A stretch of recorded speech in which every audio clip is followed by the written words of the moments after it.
Olá, mentes brilhantes! Tudo bem com vocês? Eu espero que sim. E hoje eu venho compartilhar alguns aprendizados que eu tive através da leitura de um livro. E nesse contexto eu vou falar como deixar as nossas aulas melhores. Então esse livro foi muito bom, muito relevante para mim nesse sentido, me deu vários insights, vários aprendizados e eu gostaria muito de compartilhar com vocês. E eu espero que ajude também vocês a construírem aulas cada vez melhores. Então, o livro que eu estou falando e que eu li, e que foi o primeiro livro, inclusive, que eu li esse ano, ele se chama É Assim que Aprendemos.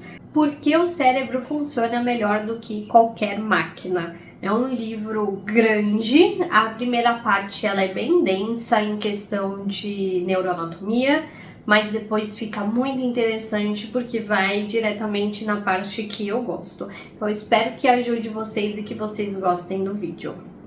E o primeiro insight que ele dá no livro, e não necessariamente o primeiro, mas um que me marcou bastante, é que você tem que fazer aulas mais desafiadoras. Então, trazer mesmo um desafio, trazer uma questão para que aqueles alunos consigam pensar, refletir, que exija do cérebro e do pensamento que eles resgatem aulas anteriores. Isso faz com que o aprendizado ele fique mais sólido.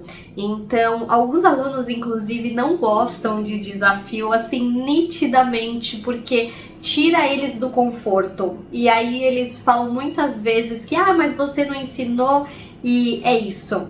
É deixar que eles pensem. Muitas vezes a gente não ensinou realmente um assunto e eles chegam na conclusão com o que eles já aprenderam previamente. Então, desses insights mais desafiadores. No livro, inclusive, ele fala que um processamento mais profundo deixa uma marca mais forte na memória.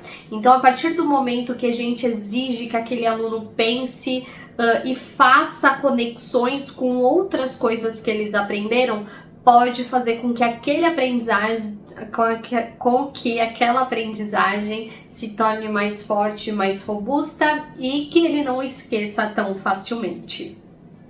Outro insight que esse livro ele provoca, ele nos dá, e é algo que eu faço bastante nas minhas aulas e que eu acredito e que quem estuda também metodologias ativas atualmente vai concordar comigo, tá muito em alta falar sobre isso, é deixá-los mais ativos. Então a gente sabe que ficar falando durante 50 minutos, ainda que muitas vezes necessário, não é o melhor método de aprendizado para aqueles alunos, porque em 50 minutos eles vão se dispersar, eles vão pensar em várias outras coisas. Então é dividir as suas aulas em algumas etapas, deixando-as mais ativas.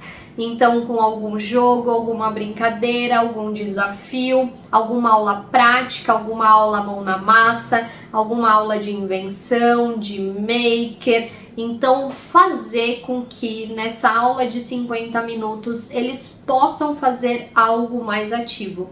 Às vezes não temos todo esse tempo, às vezes é difícil dividir uma aula nesse tipo, mas trazer para eles talvez uma leitura mais ativa, então dá um espaço de tempo em que aqueles alunos eles consigam fazer alguma leitura de algum texto relevante, destacando palavras, procurando palavras e explicando, nem que seja em voz alta ou em um parágrafo, o que eles acabaram de ler.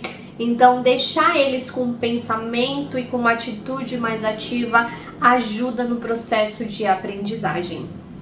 Nesse livro, inclusive, ele fala sobre um experimento, ele fala sobre vários experimentos, mas alguns eu vou falar com vocês um pouquinho, que é sobre um curso de física, de graduação de física mesmo. Eles fizeram esse experimento em que os alunos eles estavam aprendendo sobre torque e momento de motor, e eles tinham que aprender sobre esse assunto para depois fazer uma prova.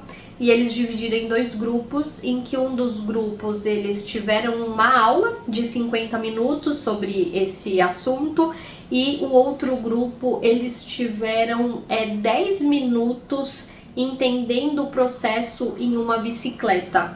E os alunos que tiveram esses 10 minutos dessa prática, eles se saíram muito melhor do que aqueles alunos que ficaram escutando uma aula de 50 minutos. Algo muito importante que esse livro nos traz é o quão é eficiente e bom para os alunos terem um feedback rápido dos seus acertos e dos seus erros.